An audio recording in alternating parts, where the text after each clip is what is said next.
Good morning. Wildlife photography, as with many activities, has a set of rules that, when followed, are supposed to give you the best results.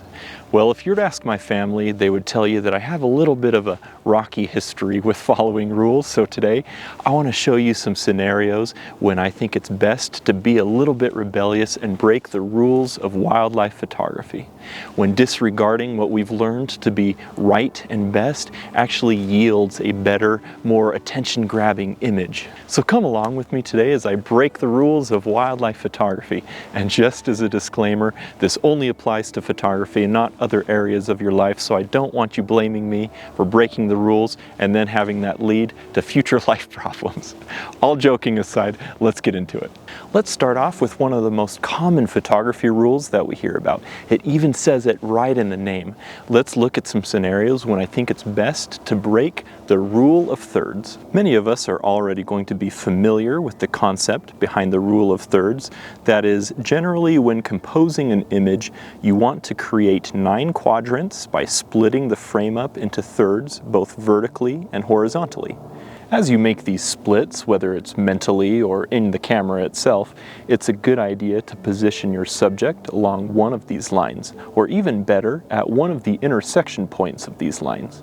This can help lead to a more visually appealing image, as well as help achieve a nice balance when dealing with multiple elements within a photo. So when do you want to completely break this rule and why? Let's take a look. As previously mentioned, one of the main reasons we generally adhere to the rule of thirds is to achieve a nice balanced photo. There will be times that to achieve that nice balanced image, you'll want to place your subject right in the center of the frame or even along one of the far edges.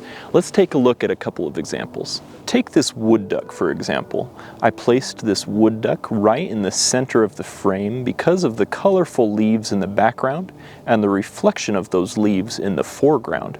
This composition filled the entire frame with color, and because there aren't any other elements that really stand out, putting the duck right in the middle felt most natural. I find this to be most applicable when you compose an image vertically. Your subject is smaller in the frame and you're dealing with a pretty clean foreground and background with no other elements that need to be balanced with your subject. Looking at this pelican flying, I chose to keep my primary subject in the center of the image vertically, while placing the other pelicans, my secondary subjects, along one of my thirds, and I also chose to keep my primary subject in the center horizontally so that the viewer could see the extent of the pelican colony behind by showing it on both sides of my primary subject. Both of these examples demonstrate when you want to keep your subject in the center of the frame to achieve a natural balance within your photo. Let's take a look at another image that is composed to achieve this balance, but in a completely different way. Looking at another image of a pelican, what do you notice? First, the pelican's face, which is the main point of interest, is near the top of the photo. This is something you may want to consider doing when shooting a tight portrait of your subject. The reason for doing this is again to achieve balance. If the pelican's face was any lower in the photo, near the intersection of our lines, we would have a little too much empty space above our subject and it would feel unbalanced when compared to the empty space below our subject. So in photos like these, where you're zoomed in tight to your subject, consider breaking that rule of thirds to achieve a more natural balance within your image. This topic is more complex than it may seem initially, so let me know your thoughts down in the comments. I would love to hear from you when you choose to break the rule of thirds and why. Let us know in the comments below. Next, let's look at some of the photography rules based around light. I've got a couple of these examples today, so let's get into it. First, we've all heard this before. When photographing wildlife, make sure you're doing so with the sun behind you. Well, if there's one rule in wildlife photography that I like to break most, this is it. Yes, photographing wildlife with the sun behind you can lead to some amazing images, and I'll be honest, most of my sharpest, most vibrant images have come in these situations. But let's take a second and look at what you can capture when you break this rule. By using backlight, you can better capture certain elements in your photos like animal breath and dust. By using side light, you can create natural contrast within your images, leading to a more dramatic look. By using backlight, you can make silhouettes. These have become one of my personal favorite types of wildlife images, and many times I choose to abandon the perfect light behind me in favor of utilizing the backlight instead to make these more creative images. You can also use backlight to create light bursts in your photos. As you can see, there are so many incredible photography opportunities and possibilities that open up to you when you break this rule and forget about having the sun behind you all the time when photographing wildlife. The most important thing, in my opinion, being you get so much more practice shooting in a greater variety of conditions when you choose to break this rule. Another light-related rule that we hear all the time as photographers is that you want your subject perfectly or evenly exposed when photographing it. Yes, just like the other rules that we're talking about today, this will generally yield great images. So when do we want to consider breaking this rule? There will be many times as a wildlife photographer when you will encounter an animal, and by underexposing it, you can create a more dramatic or mysterious feel to the image. This is especially applicable when dealing with highlights.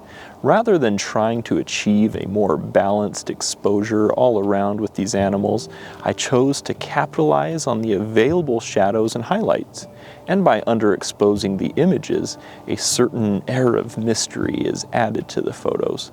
Also, depending on the time of day, usually in the early morning or late evening, I like to underexpose certain scenes to help the viewer get a better sense of that feeling of the day's first light, or that sense of impending darkness that comes just after the sun sets. Come join me in Brazil's vast Pantanal as we search for regal jaguars and the other plentiful wildlife that inhabit the area. Our full days on the boat provide countless opportunities for photography, with enough room for you and all your essential camera gear. Our guides are the best of the best, and they know just where to go to get us the best shots possible. Return at the end of each day to a wonderful meal at our clean and comfortable lodge and all of the accommodations. Electricity, Wi-Fi, hot showers, and plentiful wildlife around the lodge itself. I have multiple trip options available, so hit the link in the description below, choose which option works best for you, and join me in this breathtaking wilderness. Let's get back to it. I found over the years that these rules that we're covering today are more so just a really good set of guidelines to follow if you're just getting into wildlife photography, or if you encounter an animal or a scenario where you just don't have a lot of time to think about your image composition before that situation is over and you've missed the opportunity altogether. There can be a lot to think about with wildlife photography, and these general rules or guidelines take a lot of pressure off of you, the photographer.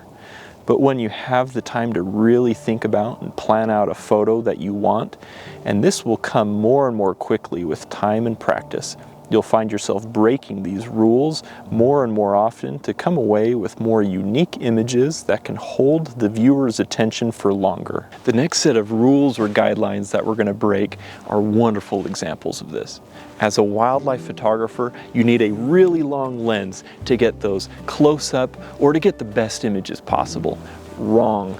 For me, this rule has been so enjoyable to break over the years, as I'm still saving up for that eventual really long lens. Before we jump into this point, I need to preface things by saying please don't approach wildlife too closely, and always be aware of their reactions to your actions. The animals always come first before the photos, and they'll let you know real quick if they're uncomfortable. Long lenses are definitely worth their weight in gold, especially when photographing smaller subjects, but you definitely don't need one to get great images. In fact, over the last couple of years, I've been deliberately zooming out to create more engaging images and include more of the landscape in my photos. When you ditch the long lens and zoom out a little bit, including more elements of the landscape into your photos, the viewer gets a better sense or a better idea of the entire scene and not just a single subject. This makes storytelling much easier as a photographer. photographer. By using a shorter lens when photographing your subjects, I found that you can get unique perspectives that are nearly impossible to get with a long lens. This wider angle approach to wildlife photography is a lot of fun, and I definitely recommend giving it a try. In order to do this, you will many times need to get closer to your subjects that you're photographing, and that can be extremely difficult as a wildlife photographer. I've got another video linked in the description below that you can check out after this video if you're interested, and I'll share with you the best way that I found to have those close-up encounters with wildlife and get the photos that you're wanting. The next wildlife photography rule to break is always photograph your subject on eye level. As with these other rules that we've broken today, this is a best practice with wildlife, but there are definitely times when you want to break this rule. So what are those scenarios? There are times when photographing a subject above eye level can give you a better perspective and help to tell a better story. And by photographing an animal below eye level, you can really show off their real size and make them appear much more dominant and intimidating in an image. If you want to learn more about these techniques or scenarios, check this video out right here as I dive deeper into this subject. Thank you so much for following along today. Your constant support, comments, and feedback really help me to be able to keep making these videos, and I appreciate the constant support. Have a wonderful week. Stay safe out there. We'll see you next time.